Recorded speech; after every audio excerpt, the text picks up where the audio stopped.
Today we're going to talk about vibrations, potential things that could be causing the vibrations, and what to have them look at if you take it into a shop. It could possibly be the rear differential on the vehicle causing a vibration. It could be the front differential causing a vibration.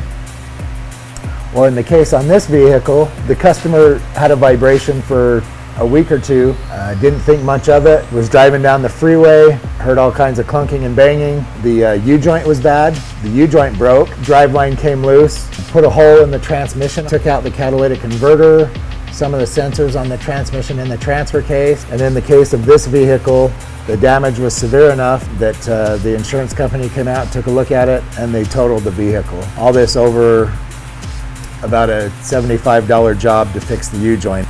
So vibrations can be very catastrophic.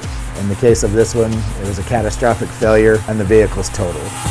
Thanks for tuning in. We'll see you on the next one.